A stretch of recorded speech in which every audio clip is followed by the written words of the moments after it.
Listen closely, because this idea fundamentally shifted the way I look at success, and I believe it holds the key to unlocking the potential that so many people never tap into. Let me begin with a simple question. How much great advice have you consumed this year? Books, podcasts, videos, articles? And now the real question. How much of that advice has actually turned into consistent, meaningful action in your life? Most of us live in a constant cycle of learning without execution. We become experts in what should be done: building wealth, improving health, strengthening relationships. Yet our daily behavior doesn't reflect any of it. We consume, we agree, we feel inspired, and then we do nothing. For a long time, I believed success was mainly about acquiring knowledge.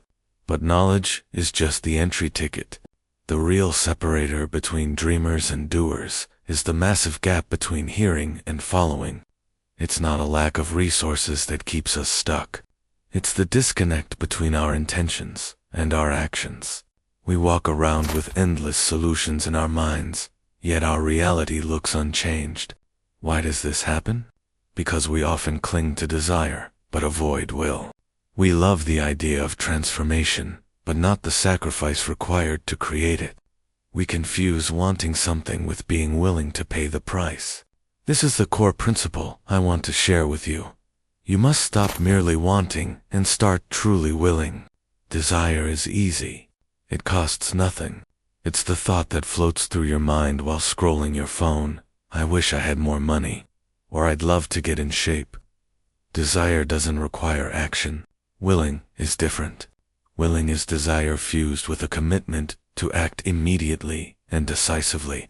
It's the shift from saying I want to write a book to actually carving out time every single day and sitting in front of the blank page, whether you feel inspired or not. When you truly will something, excuses lose their power. You adjust your habits, priorities, and identity to match the outcome you want. Until you transition from passive wishing to active willing, your life remains exactly as it is. One of the biggest obstacles to this transition is the victim mindset. This mindset convinces you that your circumstances are controlled by external forces, the economy, the government, your upbringing, or luck. While these things matter, focusing on them gives you permission to stay stagnant. Blaming the world temporarily relieves you of responsibility, but it also robs you of power. You tell yourself you can't save because the economy is bad, when the deeper truth might be that you have poor spending habits and avoid budgeting. The moment you take responsibility for your life, not for everything that happens to you, but for your response to it, to regain your power. Financial success and personal growth are not about waiting for ideal conditions. They're about mastering your internal environment. Stop looking for excuses in the headlines and start examining your habits. When it comes to money, our brains are wired for instant gratification, not long-term growth. That voice that says you deserve this is a survival mechanism, not a wealth-building strategy. This is why saving feels difficult. You're fighting biology. But the solution isn't more willpower. It's removing the decision altogether. The most effective step you can take is to automate your savings and investments.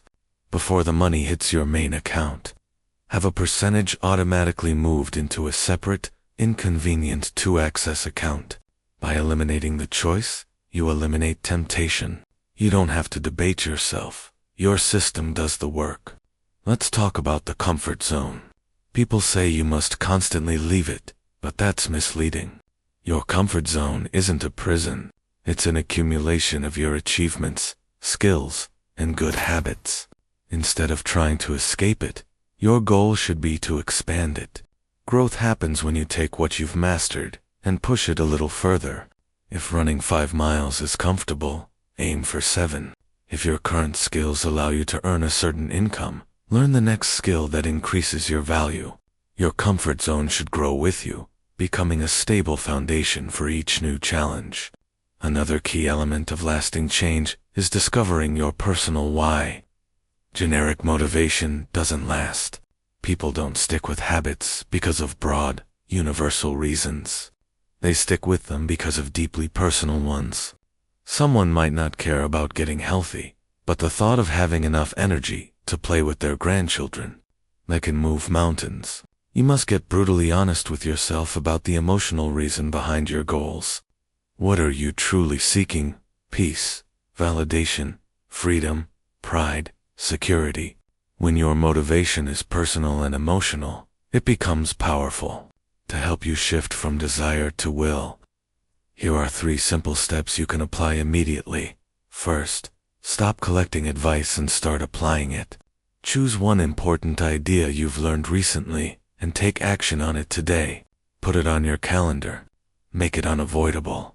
Second, automate your financial future. Set up an automatic transfer right now, even if it's a small amount, and make sure it moves into an account you don't touch.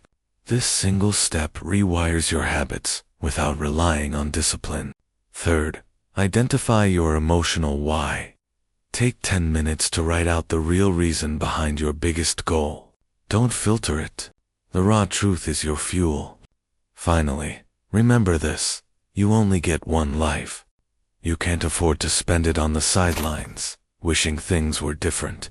Your life won't change because you read something inspiring. It will change because you act consistently, intentionally, and with will. Don't wait for the perfect moment. Don't hand over your power to circumstances. The person you will become 5 years from now is shaped entirely by the decisions you make today. Be intentional, be disciplined, expand your comfort zone, and most importantly, stop listening and start doing.